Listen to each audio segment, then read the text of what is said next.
You just realized that you needed to hire someone yesterday. How can you find amazing candidates fast? Easy. Just use Indeed.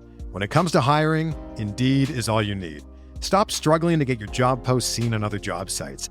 Indeed-sponsored jobs help you stand out and hire fast. With sponsored jobs, your post jumps to the top of the page for your relevant candidates so you can reach the people that you want faster. And it makes a huge difference. According to Indeed data, sponsored jobs posted directly on Indeed have 45% more applications than non-sponsored jobs. Plus, with Indeed-sponsored jobs, there's no monthly subscriptions, no long-term contracts, and you only pay for results. How fast is Indeed? Well, in the minute I've been talking to you, 23 hires were made on Indeed, according to Indeed data worldwide. There's no need to wait any longer. Speed up your hiring right now with Indeed. And listeners of this show will get a $75 sponsored job credit to get your jobs more visibility at Indeed.com/BWN. Just go to Indeed.com/BWN right now and support our show by saying that you heard about Indeed on this podcast. Indeed.com/BWN. Terms and conditions apply. Hiring? Indeed is all you need. If you're a lineman in charge of keeping the lights on, Grainger understands that you go to great lengths and sometimes heights to ensure the power is always flowing, which is why you can count on Grainger for professional-grade products and next-day delivery, so you have everything you need to get the job done. Call 1-800-GRAINGER, click Grainger.com, or just stop by. Grainger, for the ones who get it done.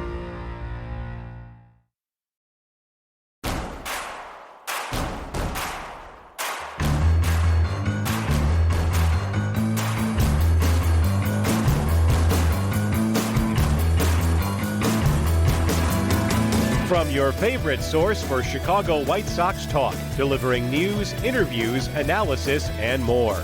This is the Sox Machine Podcast with your hosts, Jim Margulis, James Fegan, and Josh Nelson. Thanks, Rob, and welcome to a new episode of the Sox Machine Podcast. I'm your host, Josh Nelson, and it's Sunday night, June 8th, 2025. As we bring you this new episode, the Chicago White Sox entered this past week with a 7-game homestand against American League Central rivals, the Detroit Tigers and Kansas City Royals, two teams that had swept the White Sox at their respective homes earlier this season. We were hopeful the White Sox could win a couple of games, but we're also prepared for the worst outcome this week. Instead, the White Sox surprised, posting a series split with Detroit and winning the series against Kansas City. Going 4-3 is a good sign that the team is picking up their play, and White Sox manager Will Venable shared how he felt about the week after Sunday's game. A really good homestand. I think several things really jump out. Number one, the support from the fans was amazing. There was energy every single game here, which was great. And the guys played great. From every side of the ball, we played well. The energy was there. Obviously, we got good results, but I also thought we, played well in areas where we wanted to get better. I think every day we're coming out here with a chance to continue to get better, and we have. And so we certainly appreciate having the good results this homestand, but we know we got to continue to go and get better. With every day we have the opportunity to do that. We'll recap this weekend's series win, which featured the White Sox rookies making a big impact. Is Chase Meidroth playing so well defensively at shortstop for the White Sox that we can move on from Colson Montgomery playing the position? Plus, after Kyle Teel's call-up, who is the next White Sox prospect to be promoted? The White Sox head to Texas for their next road trip and around Major League Baseball. Who are we buying and who are we selling on their chances of making the postseason?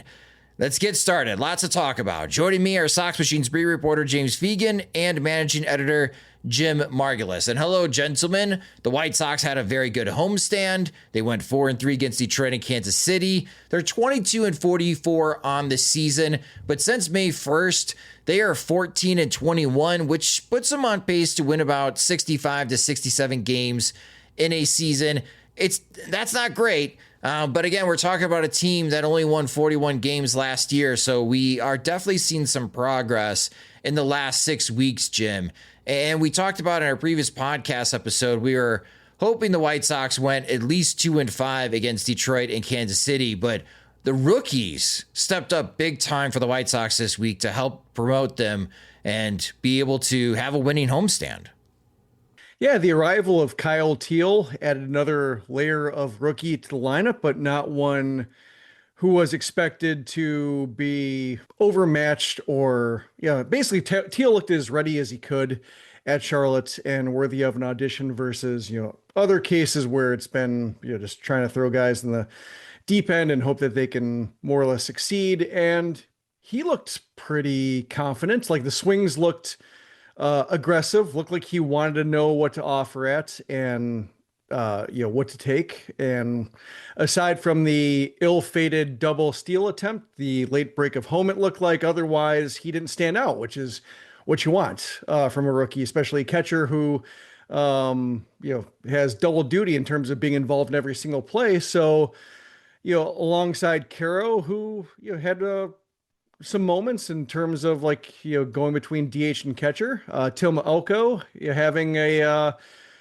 big homer over center field. Almost he was set up to do it again. He was set up to basically burn the house down when it came to having the bases loaded and having one of those ninth inning comebacks the Royals usually pull on the White Sox. They could have totally demoralized Kansas City. Had his chances, had a couple pitches to hit.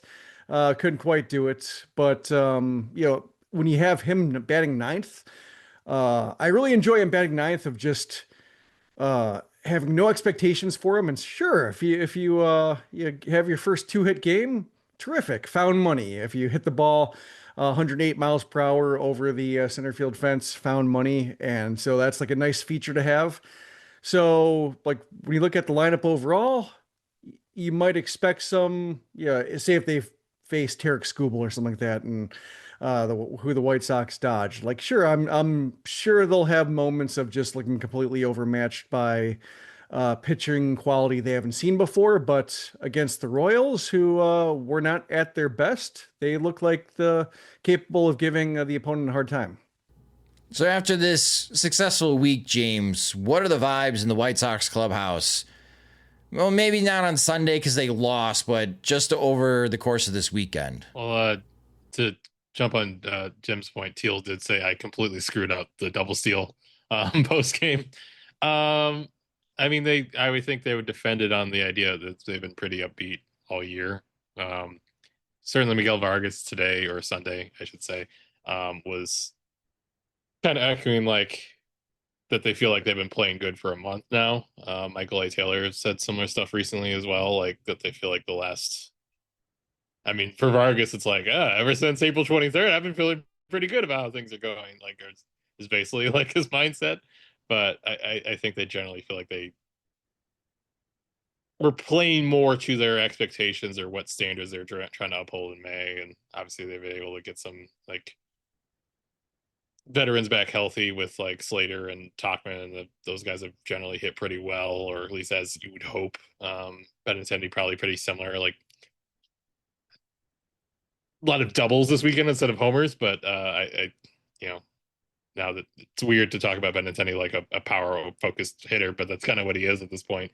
So I think certainly with Martin and Smith performing as consistently as they have been, throw in Adrian Hauser as well, because he's obviously been excellent since arriving.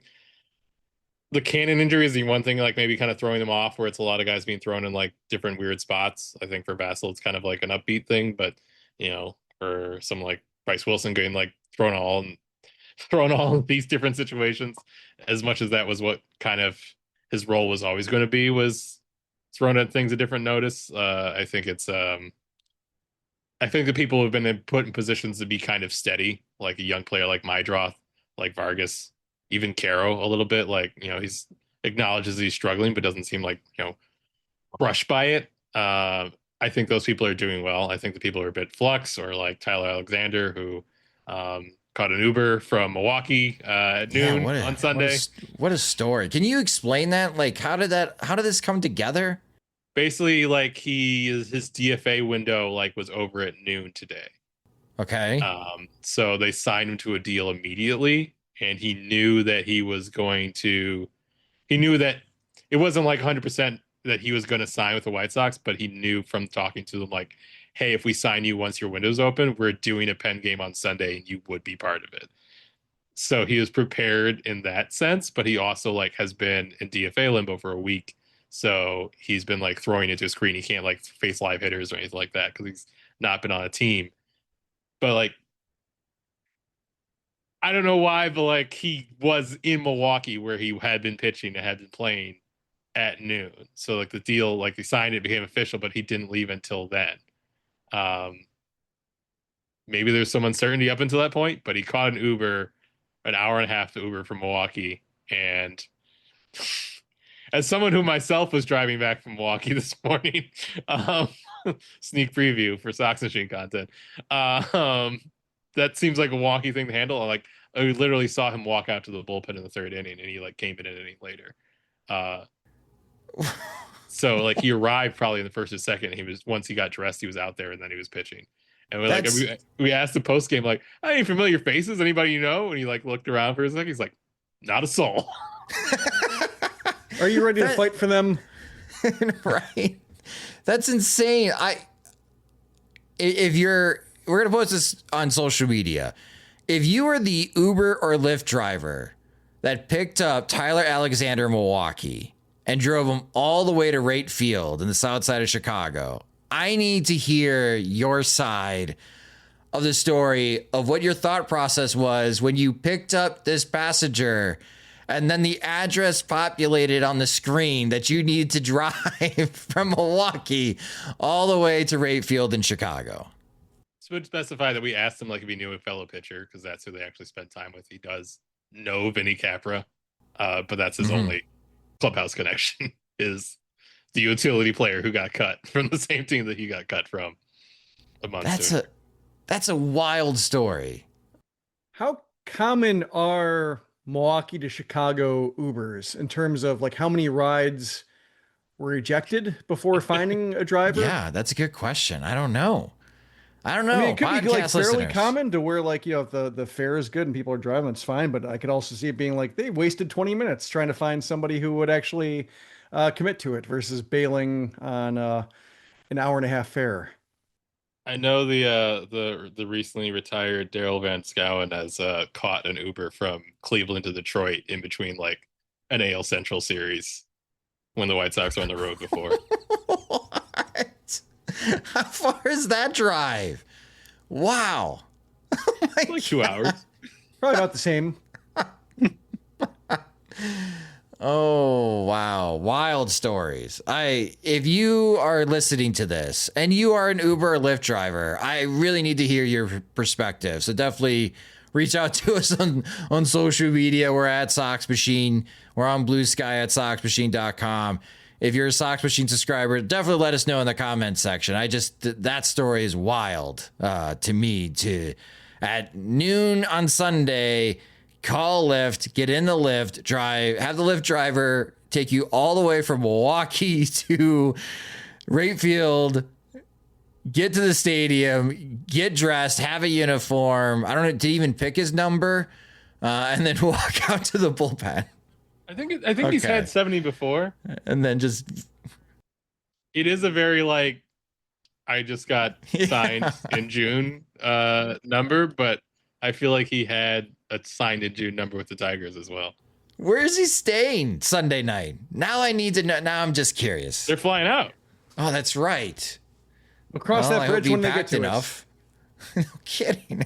So not only do you have to get to Chicago, you got to pack to head to Texas. He's actually from, he lives around Arlington, so that part is like decent luck. Oh.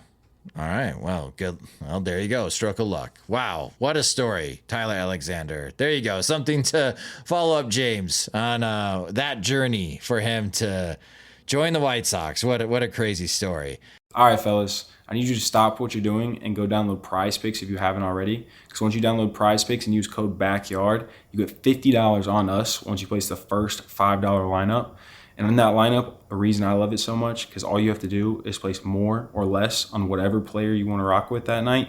And you can do it for as many players or as little players as you like. And it doesn't matter if I'm watching basketball, hockey, golf, baseball, esports, doesn't matter. I can put them all in my lineup. The reason I like firing on Prize Picks so much during the summer is because I travel all the time, and Prize Picks is available in more than 28 states, including California, which I love summers in California. So I can fire on Prize Picks with all my friends and swear out the games with them.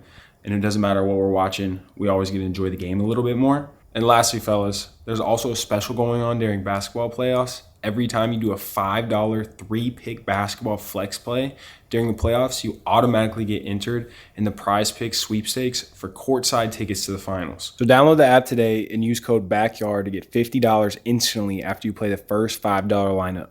That's code BACKYARD to get $50 instantly after you play the first $5 lineup. Prize Picks, run your game. If you work as a manufacturing facilities engineer, installing a new piece of equipment can be as complex as the machinery itself.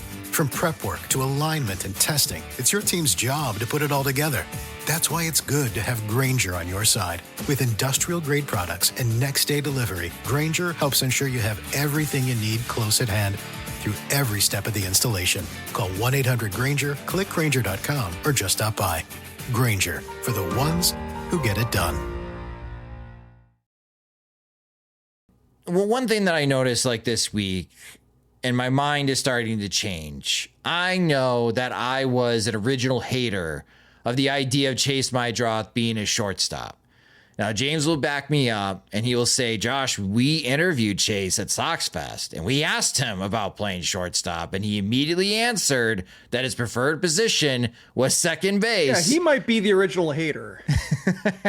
You might be number two. I wonder, was there some degree of because he's a cautious interviewer, Colson Montgomery was getting the biggest cheers, or some of the biggest cheers of that convention. Was he not trying to say oh, I'll play shortstop when he knows the shortstop of the future is there? But then again, our angle was Oregon kind of sold him as a multi-position guy. We thought we might even see Chase Meidroth play left field, more of a Josh Rojas type of position distribution. And he was a bit more shortstop, the second baseman's really what I played. I suppose I could play shortstop as well. He wasn't kind of taking the bait on that. And maybe just because he knew he was going to hit an everyday player and he wasn't going to have to do all this bouncing around nonsense. So yeah, well, defensively, watching him all week at home, I think my mind has changed because I was really concerned about Meidroth's size at shortstop. I was concerned about his range. I was concerned about his throwing arm.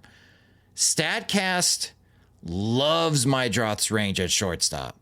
And I just noticed, he doesn't have the leaping ability, Jim. He's not Tim Anderson or Alexei Ramirez that can, they had the height and they had the hops to rob some line drive base hits by leaping. He doesn't have that.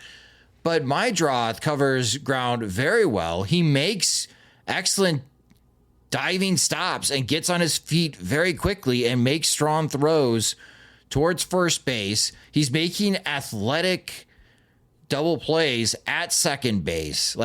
Chase Meidroth's athleticism is higher than I was expecting, better than I was expecting based on the scouting reports that we got from the Red Sox system. His throwing arm, sure, it's 28th percentile. He's averaging a little more than 80 miles per hour from the shortstop position. He's got what would be considered a weak arm at the position. But on the range side, he's 95th percentile in Major League Baseball when it comes to range. He's added 5% success rate over his StatCast estimated percentage of plays made. He's worth 5 outs above average defensively this season. 4 of those outs above average is at shortstop. Defensive run saved, he's at 1, but he's not negative. He's not a detriment defensively at shortstop. So I think I'm sold, Jim. I think I'm on the bandwagon of, Chase Meidroth can be a major league shortstop, which now enters the question for me, what do you do with Colson Montgomery? Which there's been questions about Montgomery's ability to be a shortstop, not even just in the major leagues, but also in the minor leagues. So let's start with the first part. What do you think about Meidroth's defensive play so far at shortstop? To me, he reminds me a little bit of Yolmer Sanchez in terms of not being a physical specimen, not being somebody who's super fast, he's quick or has some, good quick motions, but is not somebody who's going to lead the league in sprint speed or anything. but he gets rid of the ball quickly. Like, I think that was the number one thing with Yolmer, was that his hands are really fast, his ability to transfer either, at second base, being able to do the quick pivot and fire the ball to shortstop, or if he's coming across the bag, just get rid of the ball to glove to throwing hand out. I think Meidroth has something similar, maybe not as fast, but compensating for the arm, compensating for, maybe not somebody who's going to be, just making sensational plays, cross body throws, jump throws across the diamond. That's not going to be a strong suit, but in terms of getting the ball out, and even if he has to bounce it, you're giving a good hop for, right now it's Tim Elko at first, and that's a pretty good combination right now. So it seems like he's fine. Like it's there haven't been many plays that made me think like, oh, he's stretched out there, or a ball gets through. I think it might also be, and I'm curious what this looks like at the end of the season, might be part of the White Sox better positioning as well, that he isn't required to make the sensational plays, or there aren't many grounders past the diving Meidroth, like there might have been in other times of just like, wait, why isn't somebody there? I think especially on balls up the middle, I think a lot of cases where they cut from the center field cam to the home plate cam and somebody's there, and Maya was there when he was playing, and then like Meidroth's there. So I think there might be some positioning elements too that are helping him, to where even if he is somebody who is a little bit range deficient because of just his lack of foot speed, that he's making up for it by whether it's pre-pitch positioning, whether it's pre-pitch motion, because we know they've emphasized that in lieu of like traditional stats to brag about. That maybe he's an example of somebody who's actually being able to put himself in better position to field balls, and so he doesn't need the physical gifts that other shortstops have had. If I can give a not devil's advocate, contrarian take, not even that.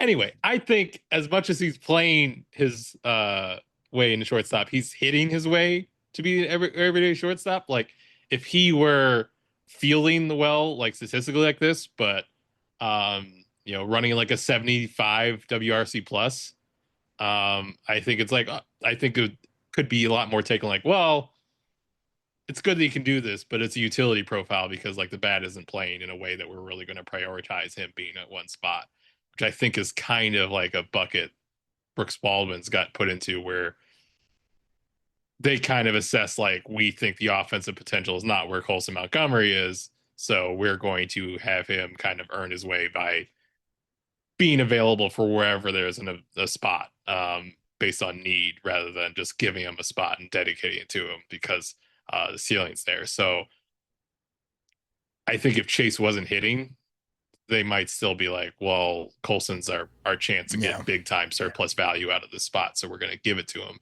And Chase will find at bats where he finds them. Whereas what he's doing is like, well, this guy kind of has an important role in making this offense go. At this point, it looks a little hard to see like him not being someone who just needs to be one of your best 9 in there. So let's dedicate a spot to him. And I think it gives him a bit more staying power than even just fielding position really well does. So then that leads to my second question. Let's say Chase Meidroth can make this stick, Jim. And to James's point, he's still hitting, carrying a better than 110 weighted runs created plus for the White Sox. Will Venable feels confident to continue batting him either leadoff or second in the lineup, and he's playing this well defensively. Is this the time for the White Sox to start trying to experiment another position for Colson Montgomery, moving him over to third? Or I like the idea of moving him to left field and try to utilize his athleticism that way as well. We know that Andrew Benintendi is one of the worst left fielders in Major League Baseball, and the White Sox are just rotating other guys like Austin Slater and Joshua Palacios in left field ever since Mike Tauchman has returned to the White Sox. So it's not like there's a huge hurdle for Colson Montgomery to clear to put a stake into an everyday position defensively for the White Sox if you try to put him out to left field. Like, what do you think about that idea, like trying to experiment other positions now in AAA with Colson Montgomery? It's hard to say just because Montgomery keeps getting hit by pitches right now. Every time it seems like he comes back from Arizona, finds a groove, takes a pitch right in the kneecap, misses a little bit of time, comes back two homer game, ends with him getting hit in the hand. In both cases, X-rays are negative, but Montgomery hasn't played since. Like he missed the entire weekend, so he's out. So I'm not necessarily closing the door on him playing shortstop. Oddly enough, it seems like it's been the better side of his game in Charlotte's. Like people have been either, I'm not sure, pleasantly surprised is the right term, but not the problem when it comes to his readiness in the major leagues. Like the bat to ball was the bigger issue, and the shortstop play was fine if he can get there, or like good enough to at least try him out there and then see how it shakes out. And then if he's not able to handle that position, then maybe think about it. But um, if Montgomery's game offensively comes together, he might be somebody who falls into that, like what the role James was describing in terms of if he is a lefty patience and power guy and the hit tool is what you have to worry about, then he's somebody who maybe has to find ways in. Now, I think with Miguel Vargas at third, yeah, I guess he can always slide over to first because Tim Elko right now is not the fixture. I think Elko's really going to have to mash his way to upset like Montgomery being frozen out of the infield. And I think Vargas is not an exceptional third baseman, so he would be the guy you move first. If you want Montgomery still making infield motions and having, left field as the bigger off-season project, wait till he has some time in the winter and even spring to get used to running around the outfield. But I think overall, big picture, if Montgomery is somebody who's more of a, if not a platoon bat, at least somebody who is going to have the bigger adjustment period because the hit tool needs to be shaped to catch up to major league pitching, whereas Meidroth had a full season of excelling at AAA and had nothing to prove there when it came to hitting for average and getting on base against AAA pitching. That perhaps to stabilize the infield, Meidroth is more or less the fixture at shortstop, and Montgomery is maybe a third baseman. You slide over to shortstop to give Meidroth a breather. But given that Meidroth has played, some second base as well as of late, like he's not the everyday shortstop, and like they've liked to mix him up, I imagine that's still going to be the case. I mean, like they certainly don't like Brooks Baldwin at shortstop. He has not played there at AAA.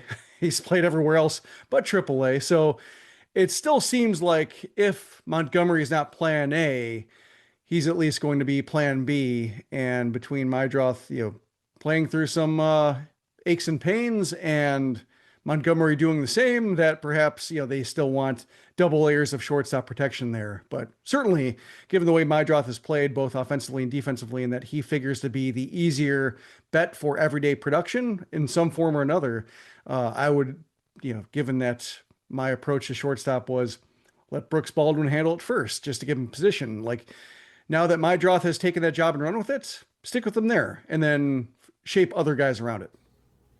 James, have the White Sox said anything to the idea of moving Colson Montgomery around? He split time at third, and that kind of originated with Meidroth being there to start the season. And they've said that's something to have in his bag. But I think left field would be an off-season thing if they try to do it. And I think it's narratively hard for them is the right way to say it, but like it's hard for them to kind of say we're still all in on Colson at short, right, and start peeling off of it before he's kind of even in the majors or established. Like I think it would be some cracks in the armor of what they say they still expect Colson to be to already start like, yeah, we still think the world of you where you're going to be what we think you are. Also, we're preemptively giving your job to Miguel Vargas and Chase Meidroth because you're never going to be able to unseat them. Like I think that'd be admitting a point of getting to Colson that they would even say like they're just not at. I think they still expect him to kind of bash his way into that picture in a way that makes it a little bit inarguable at some He's point. not Brian Ramos, right?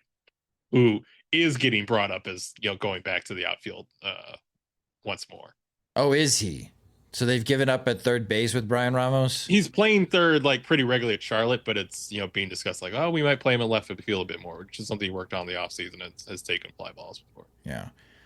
To defend Tim Elko, defensively, I think he's been solid. Oh, he's great, yeah. You can tell a big difference between Elko and Vaughn. Yeah, and big being the operative word, like just catch radius is there, and also just the he graded out well among his peers and coaches in the leagues he played in for having just good reactions, good hands, and good decisions. So yeah, that has translated smoothly, and it is noticeable. As Vaughn goes through his I guess it's almost like a rehab stint at AAA, like try to get him back on track.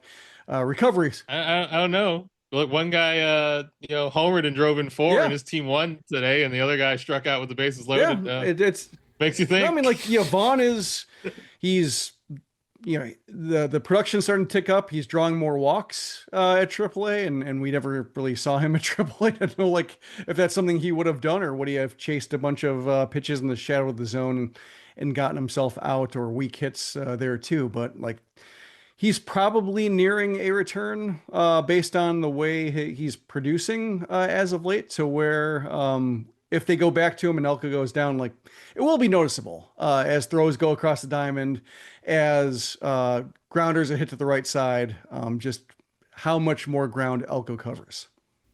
Yeah. I just think at some point you're going to have to be prepared with Colson Montgomery for some type of adjustment. Again, I know we've been beating this dead horse, but in the winter meetings, it really sounded like Colson Montgomery was plan A at shortstop. Then suddenly he wasn't plan A at shortstop during spring training.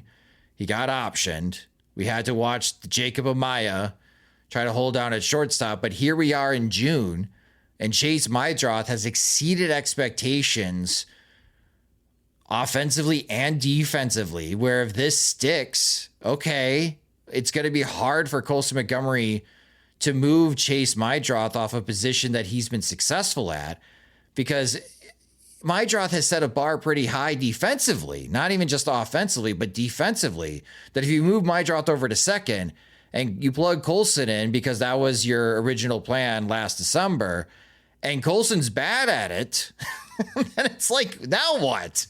It seems like Colson Montgomery wouldn't be prepared to play any type of defense in the major league. So something I'm keeping an eye on. But yeah, Chase Meidroth, congratulations. You've converted me. I did not think you would be good at the shortstop position, and you've been a lot better defensively than I was expecting. Under promise and over deliver.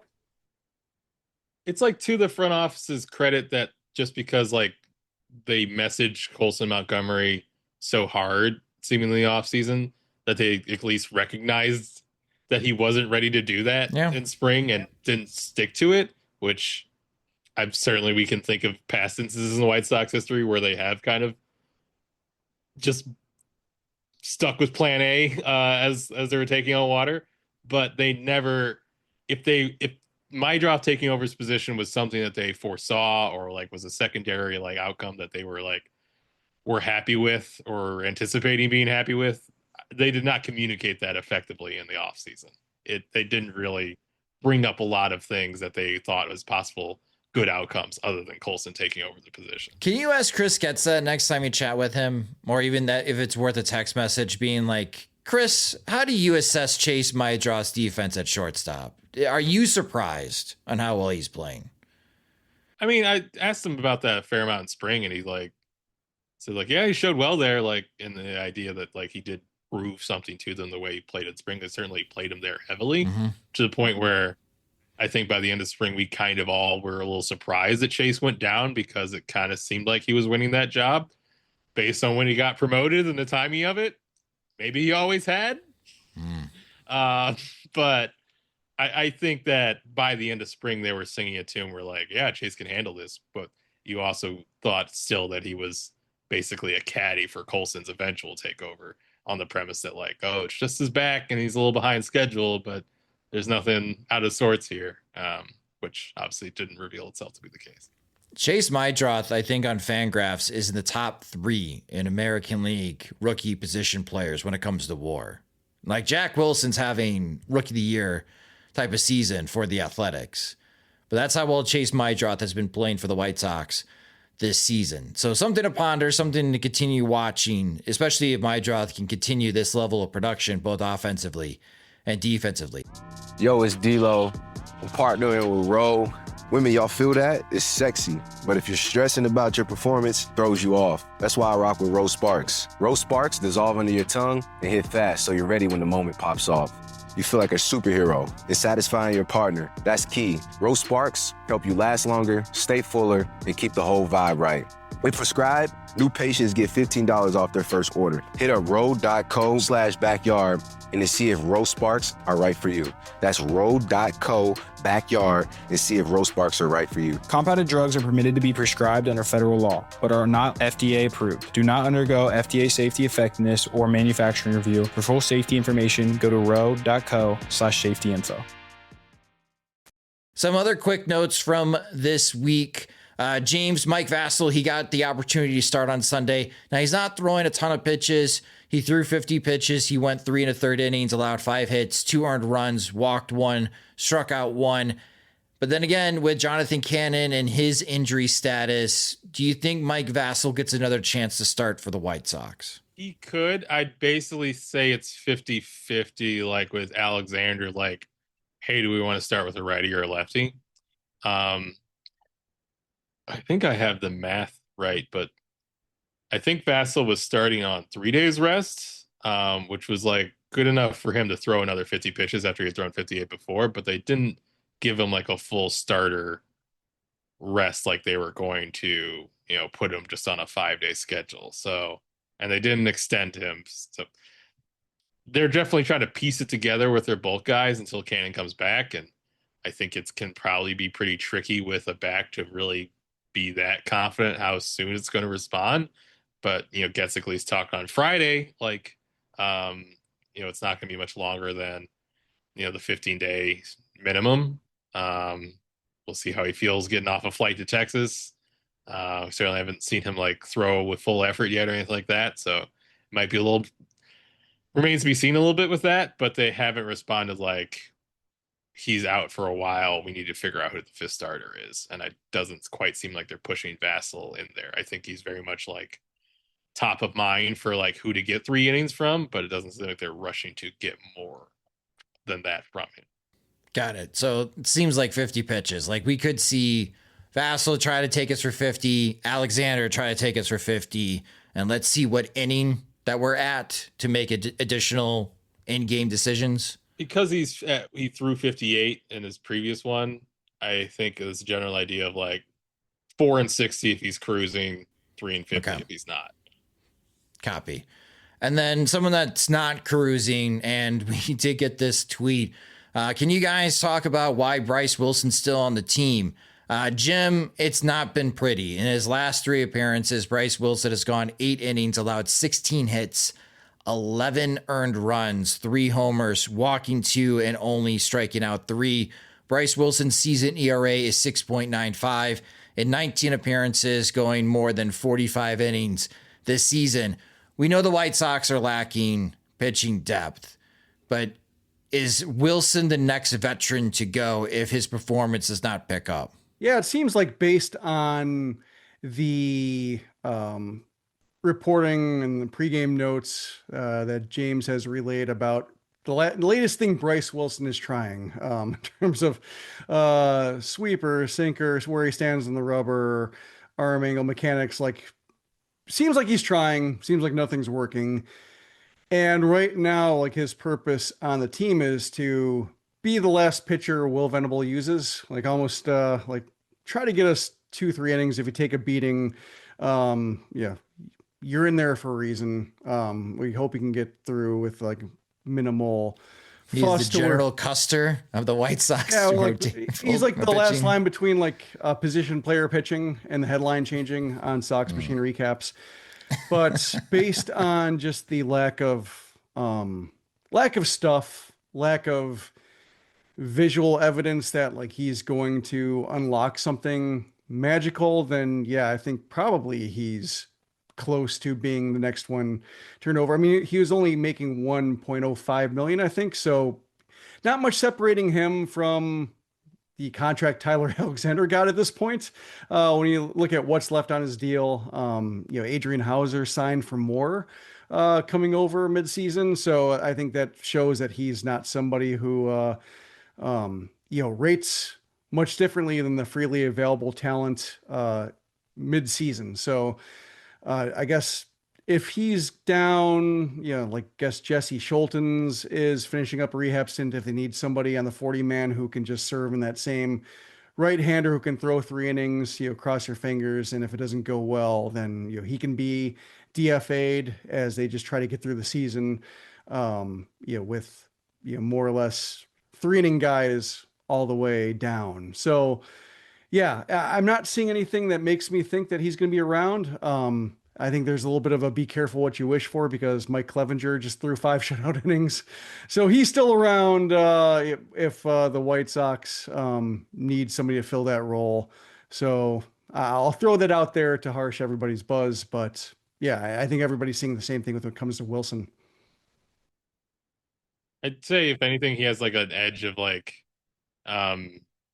he was with McKinnon. He was kind of like in Milwaukee. He was in a similar role, and he was probably brought in with the idea that he'd be someone who would be able to like physically pull off all the adjustments and someone that you could kind of throw into any assignment without license. That said, like if you run an ERA, you can't really credibly say like you're doing fine with these transitions. So I think he has like some measure of trust or reputation, but bad performance can only outrun that for so long. True. Very true. So a question that we also got, and this comes from our longtime listener, Andrew Siegel. And on Twitter, Siegel reached out. It's refreshing and exciting to see Teel, Caro, and other rookies up and active. Any updates on when we can see Colson Montgomery, Winkelman Gonzalez, or other call-ups? So let me rearrange this topic. After Kyle Teel's call-up, we have seen a number of rookies make their MLB debut for the Chicago White Sox this season, and that was to be expected. James, who is the most likely prospect to merit a MLB debut? Like, who is next in line that White Sox fans could be excited about to finally see in the major leagues? A debut. That's a really crucial. It is crucial. Qualifier. Not reheating the nachos. Like I think if Colson, because now that he even like eliminates like even like Ira Arte like wouldn't be a count, or Nornestrini. But I think Colson is like the person they want to be up there soon. I think a sustained hot streak would do it. It's just been hard for him to do that, getting hit by pitches all the time. And then like next after that, I haven't been like super convinced by the command that he's shown in it, but like they want to bring up Winkelman this year. They kind of said that's the reason he moved to the bullpen, was that he would get called up this year once he performed. So theoretically with any reliever, you don't really need like a long window of like doing it before you give it a try. I would just lean. It's strange for me to say, as bad as he's been for this year, I'd probably lean towards Colson a bit, just because like when he has been healthy the last 2 weeks, I think his progress has been closer to what would get a call up than Winkelman's kind of in and out strike throwing. How about you, Jim? Can I submit Grant Taylor into the record? Well, I mean, James is wondering why he's not even in the White Sox bullpen right now. I'm wondering the same thing, just because if it were a case where they wanted to move in the bullpen to see how it looked and also give him like a little bit of a break, like it's been a month. He's thrown 10 innings in a month. So he already wasn't on a pace to hit his preseason goal based on throwing 3 innings every 5 days. So if it were a break, I imagine it'd be like a 2-week thing of just, we're going to get you, space out a few relief appearances 3 days apart or 3 games apart, see how it looks for second half knowledge, and then get you back in the starting path. And yeah, it's almost been a calendar month since that happened. And they just keep instead adding things to his reliever plate. Here's your first ever mid-inning appearance. Here's your first ever multi-inning appearance out of the bullpen. Here's your first ever appearance on back-to-back days. And that's not something you do if you're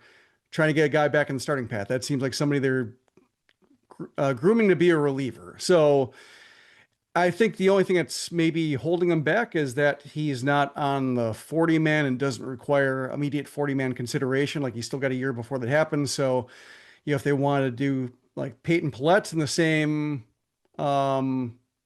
idea first, because he would be first in line for the Rule 5 protection line, then, perhaps they go that route, and just more a matter of, waiting until other 40-man decisions are made to open up that roster spot for Taylor. But based on how he's throwing, based on how little he has to learn as a reliever in Birmingham, and he seems like somebody who could make the jump, no question, from Birmingham to Chicago based on like what he's throwing, the order he's throwing it.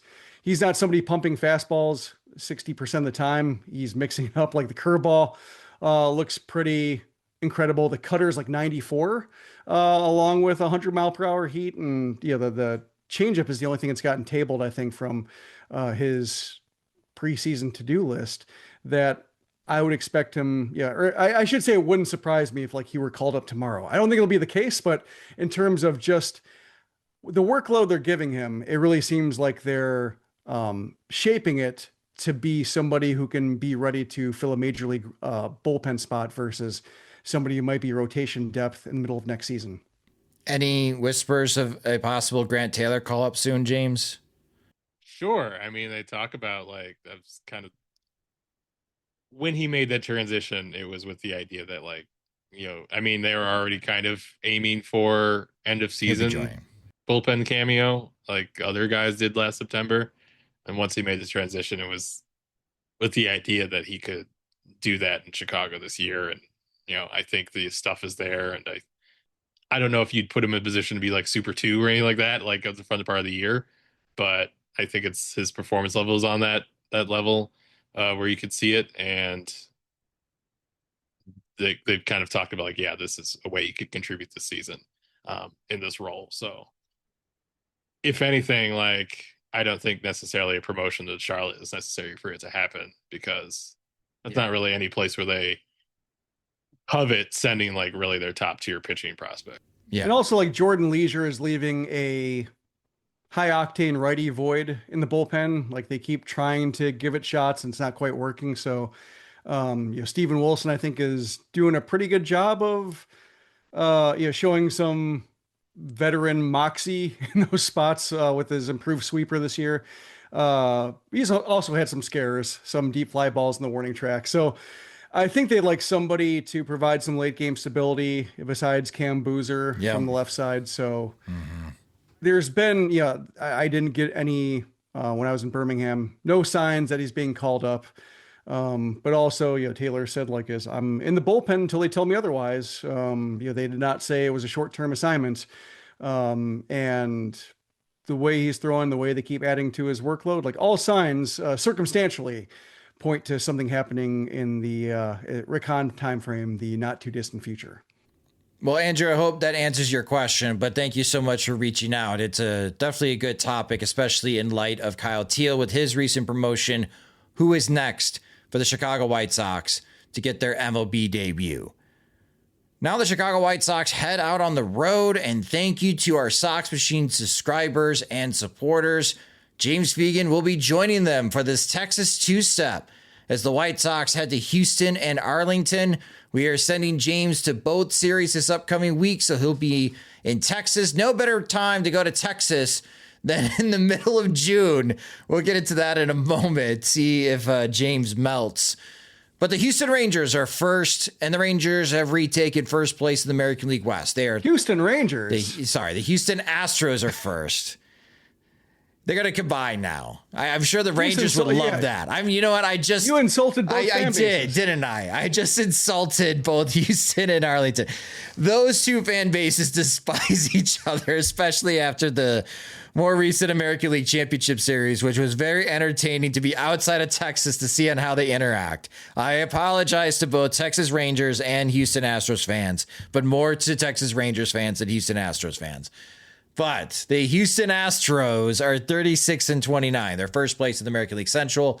They are now 2.5 games ahead of Seattle. They lost their last game, but they're 6-4 in their last 10. The Astros have been very tough at home. They are 22-12 this season. In the season series, though, the White Sox won that series against the Astros in early May, winning 2 out of 3 on May 4th, Star Wars Day. You might remember the White Sox ended up winning that rain-shortened game in the 7th inning. Offensively for the Astros, still not scary. They're averaging a little more than 4 runs per game. Their team OPS for the season is 702. That's 15th in Major League Baseball. They are hitting better in the last 30 days. Their team OPS is 725, but they are a much better offensive team at home. Their team OPS in Houston is 761.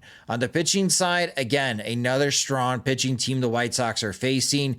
The starter ERA is 3.61. That's good for 8th in Major League Baseball. The bullpen ERA is 3.39. That's good for 9th in Major League Baseball. Your pitching probables for this series, and each game is at 7:10 p.m. Central Time because the Houston Astros hate us at Sox Machine.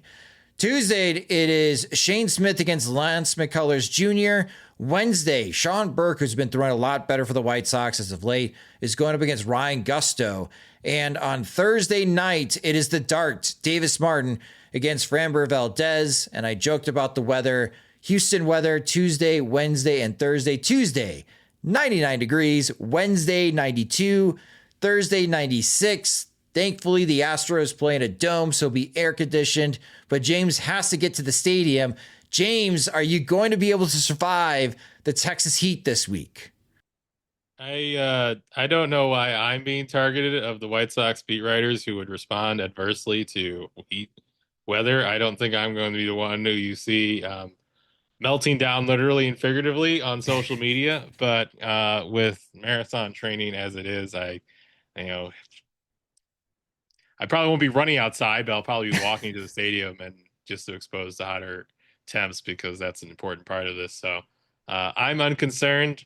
And also unashamed of pit stains that might develop.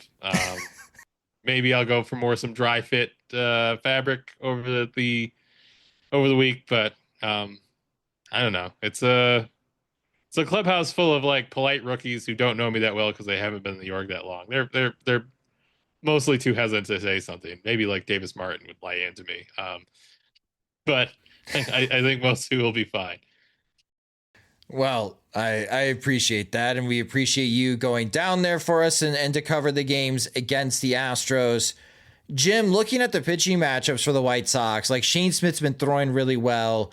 Davis Martin has been throwing really well this season, and Sean Burke has picked up his game. I feel like the White Sox, even though the Astros have been hitting a lot better at home than this season than on the road, I feel like with the starters the White Sox have lined up in this series, they're going to give themselves a chance to be competitive against the Astros. Yeah, it's a good test. And to me, it feels like one of those series that might be determined by the, what's Minute Maid Park called now? Daikon Park. Daikon Park. Yeah, it feels like it's going to be determined by the weird dimensions there. Like a couple games are going to turn on like a strange carom off that just outside of the Crawford boxes, or Isaac Paredes hitting like a 340-foot homer because he's engineered to take advantage of that. Whereas the White Sox maybe don't quite have that going for them. Although Miguel Vargas seems like a good candidate for a homer next few days, of just somebody who can buggy whip the ball into a couple rows deep into left field on an inside pitch. So, but when it comes to just the starters you want out there, I'm intrigued to see what Smith looks like on an extra day of rest. It would have been nice to see him start with the sweep on the line, just because I don't want to overstate the importance of a White Sox team that's losing 2 out of 3 games this season, sweeping a random series in June, but also just be nice to see it happen. I think it'd just be nice for them to do it and know like, hey, we can just completely demoralize an opponent on our home turf with pitching. And, but at the same time, he's somebody who has to be guided through a full season. So yeah, I understand the big picture, but it would be cool to see him, on extra rest. It'd be nice to see him in terms of a great 6-inning start to be like, oh yeah, he can do this. He can keep the plane in midair just by giving the occasional puff here or there, but he doesn't need to miss starts. He doesn't need to be on the injured list to get through a full year. Like that's what I'm hoping to see from him. And then, yeah, from Martin and Burke, what they've been doing. James, the White Sox have the worst road record in the American League, the second worst road record in Major League Baseball. They're 6-26 this season away from right field.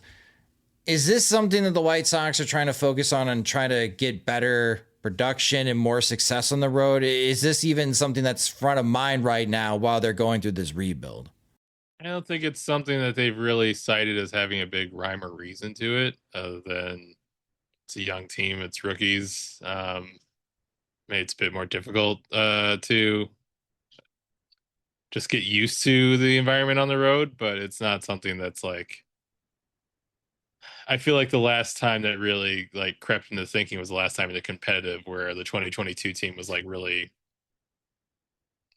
at odds for like why they weren't performing well at home, and perhaps just because like, I don't know, the clubhouse was bad and thus like they didn't really coalesce there in any way that was conducive. But yeah, I think they view that more as like probably the issues of having so many rookies is that they're going to play up and home in a way that doesn't really translate on the road, but also it's a small sample size. It could be kind of meaningless as far as I think it takes one kind of road trip to, especially viewing that they've been playing better of say the last few weeks in a way that maybe hasn't been tested out on the road thoroughly. I don't think they're ready to be like, this is like some big crippling systemic issue.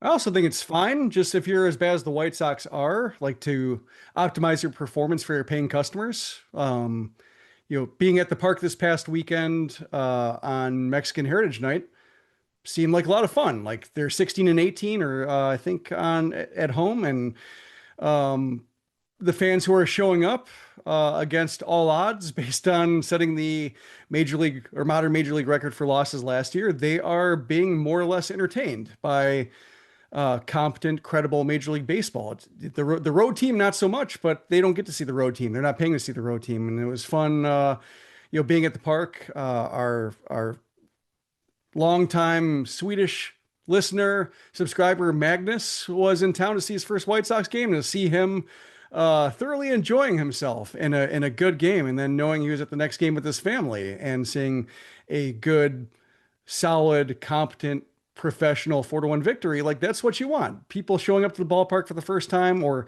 first time in a while and being like, hey, this isn't bad. So I'm all for them allocating it as such for if they're going to be playing 333 baseball, to be doing near 500 baseball at home, and then on the road, who cares? I guess it matters more now that they're on Comcast and more people can be watching them accidentally or without great effort. So maybe ratings will matter a little bit, but for the time being, like if they're out of sight, out of mind, and if they're at home, then that's the time to show up. Yeah, it was great to meet you, Magnus. It was great to meet your family on Saturday. 2-0, his lifetime record, attending home White Sox games. Well, did he go to Sunday's game, or did he? He skipped Sunday. Okay. Oh, so that's why they lost. Yeah, that's why they lost. So Magnus will try to figure out how to get you season tickets and find you housing in Chicago next season. It was funny. One of his sons is like, this guy sounds just like the guy on the podcast. And Magnus is like, it is him. You're not going to believe this. And then his son proceeded to tell me why Swedish pizza is better than American pizza. And he is young. That's all I got to say. The White Sox this year at home are averaging 4.09 runs per game. On the road, 2.94. So something to focus on if the White Sox can get a little bit more offensive production on the road. They are a much better hitting team at Rate Field than they are on the road. So I think that's one indicator if the White Sox should win more games on the road and try to shrink that 20-game gap. It's going to be on the offensive side. Let's see if the White Sox can score some runs against the Astros. Because again, their last road series in Baltimore, they scored 5 runs in 3 games. Hopefully we don't see that against the Astros. It'll be a very late Thursday night for us at Sox Machine, but we will do our best to get you guys a new podcast episode Friday morning to recap what happens against Houston and get ready for the White Sox Rangers series, as James will be going to both series in Texas. Again, thank you so much to our Sox Machine subscribers and supporters for making this road trip happen. And then finally, as we always do for the Monday morning podcast, we take a look around Major League Baseball, but I have a theme for this one. Let's go to our who we are buying or who we are selling when looking around Major League Baseball.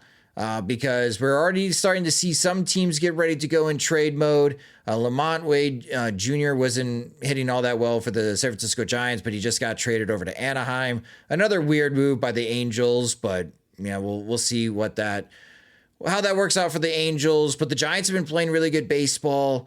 The Mets have now a pretty healthy lead in the National League East. We mentioned the Astros have taken over the American League West. The Dodgers are only a game ahead of the Padres and Giants in the National League West. So we still have some pretty tight races, some surprising results so far as we are inching closer to the halfway point of Major League Baseball. But let's start with who we are buying. So when you look at the standings right now, Jim and James, which team are you buying their chances of making the postseason? And Jim, who are you buying right now in Major League Baseball? Are you in terms of like the... Like you have a feeling like this looks like a playoff team.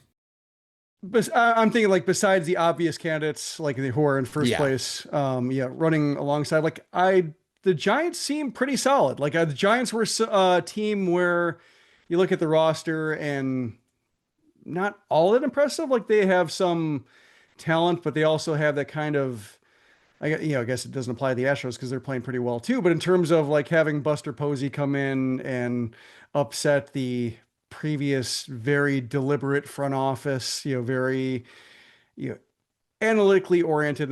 They said, we want to shoot from the hip, major leaguer who tells it like he sees it and going in that direction, which is always a little bit scary in some regards. But it seems like right now the mix is there. I think, having the frontline pitching that they do helps, having the big ballpark that they do helps. And so, allows them to play the run prevention game, but it's holding together. So I think they're a team when paired with one of the teams I'm selling in that division, that all of a sudden I could see them being well positioned to be running second or third behind the Dodgers. And, given that the Dodgers keep shedding arms because of just how, whatever they do to pitchers there, like that might be something that prevents them from getting like true escape velocity from the rest of that division. The Dodgers still don't have any breathing room. James, how about you? Who are you buying around Major League Baseball? This is unnatural to me because I lean towards being a hater and rooting for everyone's demise in the playoffs.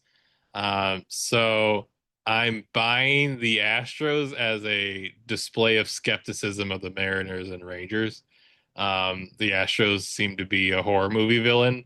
They are around. I don't think, obviously the Sox took 2 out of 3 of them when we saw them earlier. They didn't look good. They've since pretty much not gotten your game out of Yordan Alvarez since, yet are still at the top of their division. The pitching's been pretty solid. Haven't really gotten all-star level performance from obviously Yordan nor Jose Altuve. Whereas the Mariners, they lost Logan Gilbert, but are getting the best catcher season ever, and are 2 games over 500. I don't want to put myself in the crosshairs with a level of hot take, but I don't know, maybe one of these years Julio Rodriguez should get better than he was as a rookie. Hasn't happened yet. Seems to just kind of get slightly worse in a way where it's not quite prudent enough to panic, but not taking this leap to carry a team. the way he was kind of foretold to. Seen that before. And then obviously we're Texas played in here and seemed like a better candidate to get swept than the Royals did. Like, should they've been hurt, and on the one hand, like, they haven't had Corey Seager like operating high of his powers. On the other hand, like, when they won the World Series, they didn't get a full healthy season of Corey Seager. That's just not like what is built. Like, I think you could very easily get in a trap. Like, this will be the year we get 150 games of Corey Seager. I think you're seeing kind of bolts popping out the bottom of the undercarriage of that unit, and a bunch of other places where I'm just not really optimistic about like the teams that were supposed to kind of unseat the Astros this year, and for the Astros to not even look that good and already kind of sitting in pole position. Seems like Mike Myers is going to win this one in the end once more. The team that I'm buying, the Tampa Bay Rays. Yep, I was thinking in terms of Mike Myers type. They're doing it again. Yes, the Rays 35-30. They have a plus 48 run differential. They have figured out how to pitch at home in quotation marks, at Steinbrenner Field in Tampa. They have a staff ERA of 3.42. The Rays are also 19-16 to start this season against teams above 500. I think a lot of baseball fans would have a tough time naming 5 Tampa Bay Rays players, but they're figuring it out. Like, they started the season at the bottom of the American League East. They have figured out how to play well at Steinbrenner Field. They're playing against good teams really tough. I'm buying the Rays. I think that right now they're on a path to make the postseason in the American League, even though I'm not expecting them to add at the trade deadline whatsoever. And their prospect, as far as rankings, have taken a little bit hit, but they do have some talent down there in Durham. So I'm buying the Rays. On the flip side, who are we selling? So, James, outside of selling the other teams in the American League West, who are you hating on? Who are you thinking, like, this is too good to be true, they're going to fade? I don't know if it's too good to be true, but obviously for the Twins, losing Pablo Lopez, I think, is pretty big. I think they kind of had issues with their pitching depth, even while they were getting like great performances to stretch of the season. I think Bailey Ober's looked a little teetery at times. With their, they don't even know who their next owner is. Look at a lot of these guys with their kind of uncertainty about how much they're gonna have like financial resources, like kind of pushing at the deadline. I don't know how much like they can really sustain these issues with the rotation, and really expect like big reinforcements either from their farm system or just from outside. So kind of thought they were dead in the water to start the season, and they've rallied, but it's really hard for a team like that to lose Pablo Lopez for 3 months from rotation that was already kind of doing some shuffling to figure out how they're going to hold together. Joe Ryan was telling Dan Hayes, friend of the show over The Athletic, that they're kind of looking at the mound in Sacramento and just how dry the mound was and how hard the mound was as a result of some of the injuries, because Pablo Lopez isn't the only Twins pitcher that has been hurt after pitching in that series against the Athletics in Sacramento. But we also haven't seen anything from the White Sox side. But the Twins are kind of pointing to the mound that they just pitched on in Sacramento as maybe a cause of some of these injuries. Jim? Zebby Matthews just went on the IL. Zebby Matthews. That's big for them. Yeah, thank you. Jim, you kind of hinted at another National League West team with you buying the Giants. Who are you selling right now? Yeah, it's maybe not in terms of like selling a team that's overperforming, but in terms of like selling, like just saying like cutting my losses for the season would be the Diamondbacks. Just they were having a hell of a time preventing runs before Corbin Burns got hurt. And now that he's done for the year, I don't know how they're going to pitch unless, they have some turnaround candidates, but just given the difficulty in the division, given just how many, I think it's both a rotation thing and a bullpen thing. Like just their games have been wild. And every time I look at them in the standings, like every time they make a resurgence, I think, okay, they're back on track. And then you look at them still in fourth place, L4 in the streak column, or 3-7 last 10, and that was with Corbin Burnes like faring pretty well. So with him out of the mix, like it's hard to see them getting the kind of kick that I thought might be coming. So I'm more or less inclined to say like, yeah, better luck next year, and you hope they can work around that Burnes injury, when it comes to their, the planned rotation for 2026, because that's going to be a pretty big absence there too. In terms of like teams that are over 500 and still, theoretically kicking, like the Twins were up there because of the pitcher injuries. And I think that's one benefit of the White Sox playing in Sacramento in April, before it got hot. Cause I think that's what Dan was saying, like the mound was too hard, and that just the landing felt all wrong. And so the White Sox playing there when it was pretty tepid, I think, whether it was like high 60s, right? So they did not get the blazing inland California 100-degree even at night type weather that teams are going to be getting. So as much as both teams, home and away, have been criticizing that ballpark, I think it's only going to get louder. Besides them, like the Royals also, have some problems.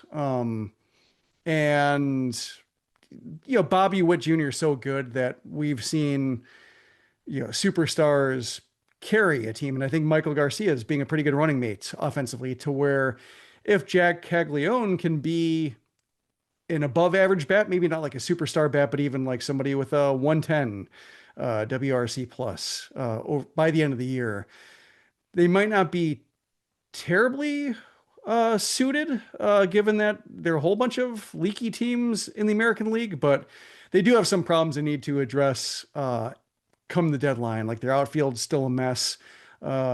Caglione took a pretty questionable route on a catch he made. Like, they're going to be sacrificing some defense. They've been trying to play plus defense in the outfield, but that's led to some pretty dead ends offensively, and something's got to change. So really curious to see how they conduct themselves at the deadline, because there is, it's a pretty wide open wild card race, so they shouldn't count themselves out by any means, but as presently constructed, it doesn't seem like a recipe that's well suited to endure over the course of 6 months. I did the prospect write-up for Caglione at Fangraphs, and it's kind of like tricky because like you watch him, it's the general evaluation is like, he's got like the raw foot speed to probably hang there once he gets good. Like it'll take a while, but he could develop. But you think of it as like guy who just got drafted last year and is playing outfield for full time, and not even full time yet for the first time. And it's like, oh no, he's going to be in the majors next week. It's like, no, that's too soon. That is not ready for that. Yeah. Even when watching him and doing draft reports for Caglione, I thought with his arm strength, it'd make sense to try him in right field, but Florida moved him over to first base because of that lack of foot speed. We'll see how long the Royals continue putting Caglione in right field, but they need his bat in the lineup. Like we mentioned in our previous podcast episode, previewing the White Sox-Royals series, the Royals are desperate for more offense, and Caglione delivered on Sunday. He had 4 base hits for Kansas City. The team that I'm selling is the Toronto Blue Jays.